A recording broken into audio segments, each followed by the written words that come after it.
YCP నేత మాజీ మంత్రి కాకాని బెయిల్ క్వాష్ పిటిషన్ పై కాసేపట్లో హైకోర్టులో విచారణ ప్రారంభం కానుంది. రుస్తుం క్వాడ్స్ అక్రమ మైనింగ్ కేసులో A4 గా కాకాని గోవర్ధన్ ఉన్నారు. అయితే ఇదే కేసులో కాకానికి 3 సార్లు పోలీసులు నోటీసులు ఇచ్చారు. అలాగే ఇవాళ హైకోర్టులో SC/ST కేసు మెమోను ప్రభుత్వ తరపు లాయర్ కోర్టు ముందు ఉంచనున్నారు. ప్రస్తుతం హైదరాబాద్ లోనే కాకాని గోవర్ధన్ రెడ్డి ఉన్నట్లు టాక్ వినబడుతోంది.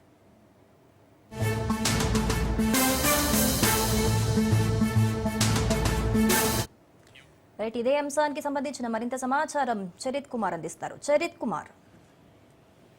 Thank you Sirisha. రోజు కొనసాగుతున్న పరిస్థితి డైలీ ఒక ఉత్కంఠగా ఉందనే చెప్పాలి. అయితే కాకాని గోవర్ధన్ రెడ్డికి ఇప్పటికే పోలీసులు 3 సార్లు నోటీసులు ఇచ్చారు విచారణకు హాజరు కావాలని నెల్లూరు రూరల్ DSP కార్యాలయంలో.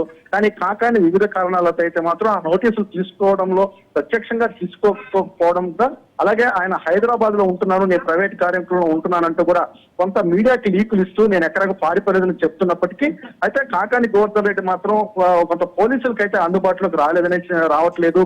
అలాగే ఈ రోజు కాకాని గోవర్ధన్ రెడ్డికి సంబంధించినటువంటి ఏదైతే కేసులకు సంబంధించి క్యాష్ అలాగే బెయిల్ పై అయితే మాత్రం మరికొద్ది సేపట్లో విచారణ జరిగేటటువంటి పరిస్థితి అయితే ఉందని చెప్పాలి. అలాగే ఇవాళ హైకోర్టు ముందు SC/ST కేసుకు సంబంధించినటువంటి మెమోని కోర్టులో ప్రభుత్వ తరపు లాయర్ ప్రొడ్యూస్ చేసేటటువంటి అవకాశం ఉంది. అయితే ఈ సందర్భంలో కాకాని గోవర్ధన్ రెడ్డికి బెయిల్ వస్తుందా రాదా అనేది మాత్రం సందిగ్ధత కొనసాగుతుంది. అయితే బెయిల్ రాని పక్షంలో కాకాని గోవర్ధన్ రెడ్డి ఎలా ముందుకెళ్ళబోతున్నారు? అయితే ప్రధానంగా 3 సార్లు నోటీసులు సర్వ్ చేశారు పోలీసులు. 3వ నోటీస్ ఇస్తూ కూడా మేము నెక్స్ట్ చట్టపరంగా ముందుకెళ్తాము అంటూ కూడా పోలీసులు తెలియజేస్తున్న పరిస్థితి. అయితే కాకాని అరెస్ట్ అనేది మాత్రం ఉత్కంఠత అయితే కొనసాగుతుంది నెల్లూరు పొలిటికల్ సర్కిల్స్ లో. అయితే కాకాని గోవర్ధన్ నేను హైదరాబాద్ లోనే ఉంటున్నాను, నేను ఎక్కడికి వెళ్ళలేదు, నేను నివాసంలోనే ఉంటున్నాను అంటూ కూడా సామాజిక మాధ్యమాల్లో రోజుకొక లీక్ అయితే వదిలిపెట్టిన పరిస్థితి ఉంది.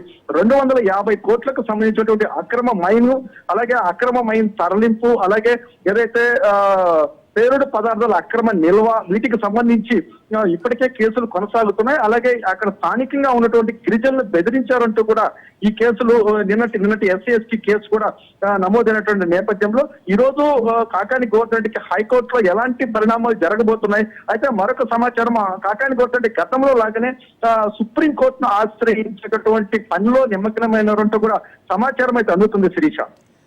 Right Charith Kumar, thank you.